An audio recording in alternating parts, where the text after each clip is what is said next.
Chegou o momento dos nossos cientistas, dos nossos pesquisadores. Vamos lá? Vamos lá, galerinha. Ciências. Nós vamos continuar da aula passada, que tá falando sobre fungos, bactérias. Ai, meu Deus, ninguém merece. Eu fecho os olhos para isso daí que dá um ranço, sabe? Mas vamos lá, pessoal. Página 7. As leveduras, eu tô falando sobre essa figura esquisita que tem aí um monte de bolinha. Então, as leveduras são exemplos de fungos unicelulares, imagem ampliada 50 mil vezes. Tem hora que a tia Val queria dar uma pausa, assim, é porque eu tô com dificuldade de engolir a saliva, viu? Mas aí vocês dão um tempinho, não é nenhum erro ou porque eu não tô entendendo nada, não. É porque eu tenho que dar um alívio aqui pra garganta. Aí, olha, gente, do ladinho aí, espero que não seja nenhum fungo ou bactéria, né? Que horror. Do ladinho aí tem um pão mofado, né? Então, olha aí, ó. Pão estragado com a formação de um agrupamento de mofo, que são fungos pluricelulares, ok? Então, vamos lá. Engraçado, aqui do ladinho é unicelular e dali é pluricelular. Vamos seguindo aí. Assim como as bactérias, alguns fungos desempenham um importante papel de decompor a matéria orgânica do ambiente, contribuindo para o ciclo da matéria. A gente já estudou, lembra? Esse tipo de micro-organismo vive no solo, na água, nos vegetais, em animais, mas a maioria dos fungos vive no solo e se alimenta de restos de animais e plantas. Os fungos também podem provocar doenças nas plantas e nos animais, como micose nas unhas e na pele. Aí tem, ó, gente, a foto de uma pessoa que tá com uma micose na pele causada por fungos. E do ladinho, uma unha do pé com micose causada também por fungo. E é horrível, viu? Eu já tive. Aí, eu perguntei pra menina, né, que fazia minha unha, o que poderia ter causado aquilo. Vocês acreditam que o próprio esmalte, se você deixar muito tempo na unha, ele pode causar micose? Ou então, quando a pessoa trabalha com sapato fechado direto, algum sapato, às vezes, que você coloca, dá uma magoada na unha, ali entra um fungo e causa uma micose. E é difícil de tratar, viu? Mas vamos lá, vamos seguir. Alguns fungos produzem uma grande estrutura reprodutiva facilmente visível a olho nu e muito característica, os cogumelos. Fique atento, apesar de alguns cogumelos serem comestíveis, muitas espécies são substâncias venenosas, podendo causar alergias ou reações mais graves no corpo humano. Portanto, evite tocar em cogumelos que entrar em ambientes naturais. Encontrar. Gente, eu já vi vários. Então, eu nunca coloquei a mão. Aí, ó. Tem a foto de alguns aí. Alguns podem comer, outros não. Então, cuidado, tá? Aí a primeira foto, ó. Exemplo de cogumelo utilizado na culinária. Do ladinho, cultivo de fungos do tipo shimeji. É um também tipo comestível. Aí, ó, embaixo, um estrogonofe com cogumelo tipo champignon. Eu amo esse tipo champignon. E macarrão com cogumelos tipo o shimeji. Protozoários. Vamos lá. Os protozoários são micro-organismos unicelulares que vivem em ambientes aquáticos ou terrestres, úmidos como a lama. Existem protozoários que vivem dentro de outros seres, em alguns casos causando doenças, mas nem sempre isso ocorre. Um exemplo são os protozoários que vivem dentro do intestino dos cupins. Apesar de se alimentarem de madeira, sozinhos os cupins não conseguem fazer a digestão desse material, ou seja, não conseguem aproveitar os nutrientes.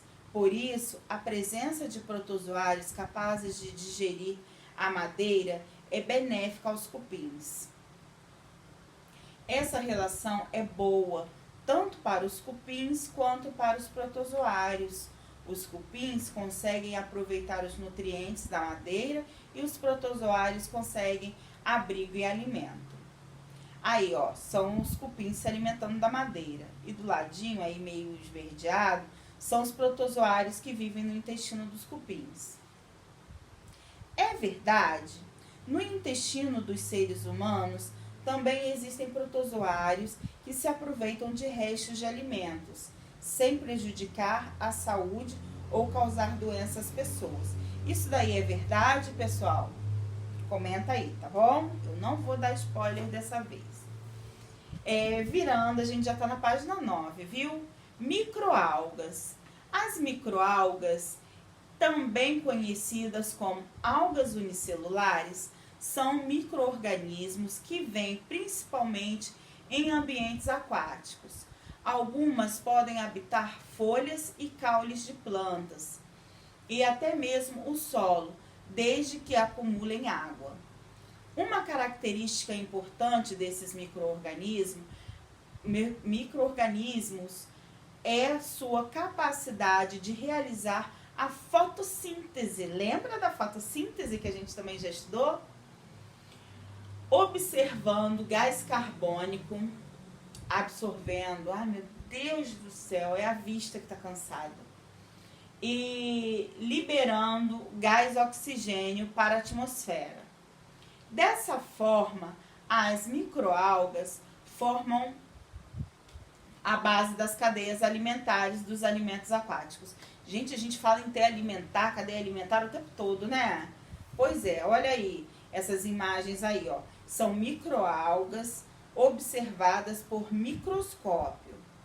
A ampliação é de aproximadamente 400 vezes e é possível observar diversas células organizadas em filamentos.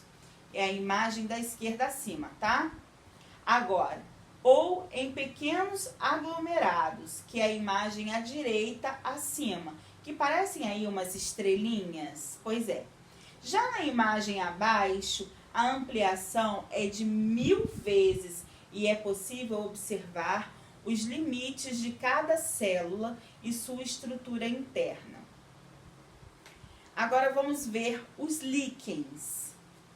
É muito provável que você já tenha visto alguns líquens por aí e possa ter imaginado que eram plantas ou fungos. Na verdade, os líquens são estruturas formadas pela união de certos fungos com microalgas. Os líquens costumam ser observados. Os líquens costumam ser observados em troncos de árvores e até mesmo sobre rochas. Ao contrário do que possa parecer, eles causam dano às plantas que lhes servem de suporte, sim. Gente, existe um tal de um cipó, mas eu não lembro o nome do cipó. Ele tipo, se agarra, né, nas árvores e ele vai sugando os alimentos das árvores. E vocês acreditam que eles acabam matando a árvore? Acredito que esse fungo aí deve ser bem parecido, viu? Mas vamos lá. Existem grandes diversidades de líquens no mundo. Já se conhecem cerca de 20.000 espécies. O formato, o tamanho e as cores são bastante variáveis conforme os fungos e as microalgas que os compõem. A presença de líquens no ambiente geralmente indica que o ar está limpo no local, pois esses seres são sensíveis à poluição. Né? Pelo menos tem uma boa coisa nisso daí. Vamos para a nossa última página aí de leitura, tá? Aí depois, pessoal, a gente vai pular umas páginas e vai lá na página de atividade e vai fazer uma das atividades, ok? Então, vamos lá. Eu já vi de perto essas coisas aí, acho que vocês também, né? Porque na roça, né, gente? Na roça tem isso. Lá o ar é puro e tem muito mato, tem muita pedra, então a gente vê essas coisas.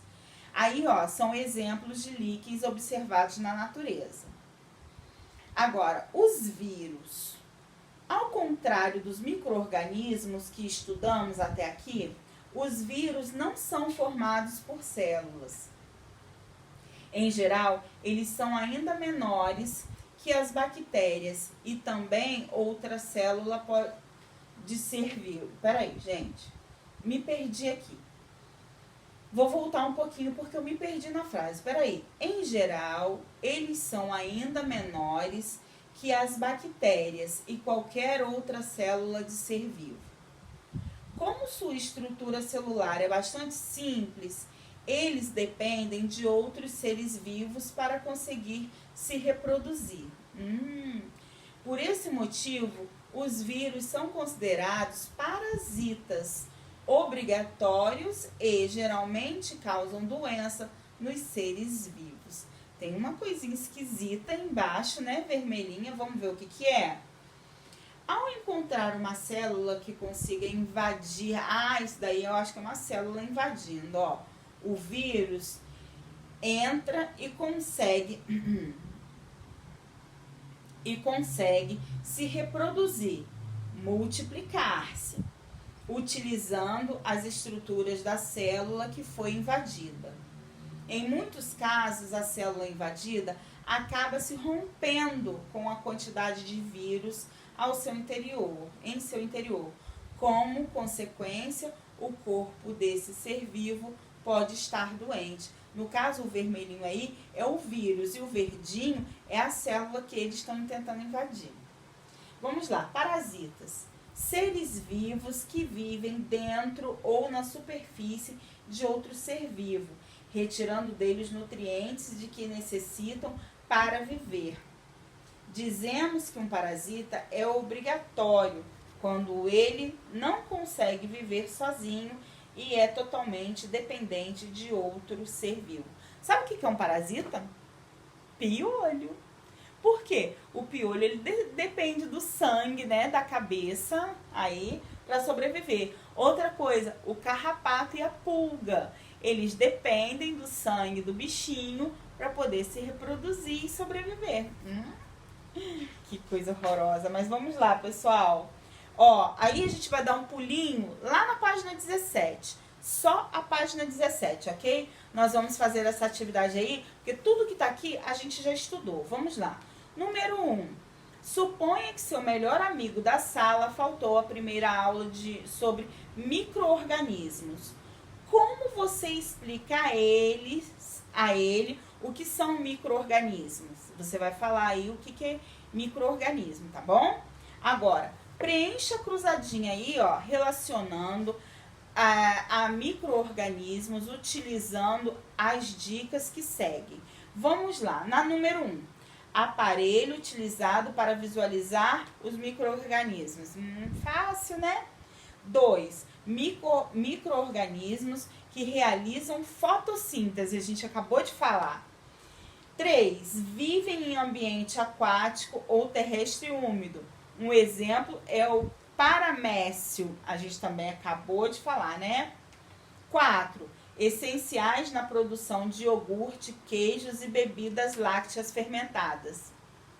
Também já sei. Podem formar estruturas conhecidas como cogumelos, organismos capazes de quebrar a matéria em partes menores. Processo realizado por bactérias que consomem açúcares, o 7. E o 8 e o último, parasitas obrigatórios que não são formados por células. Tudo facinho, né, pessoal? Então tá, meus amores, depois a tia Valquíria coloca lá o gabarito, ok? Boa sorte aí na atividade e bons estudos.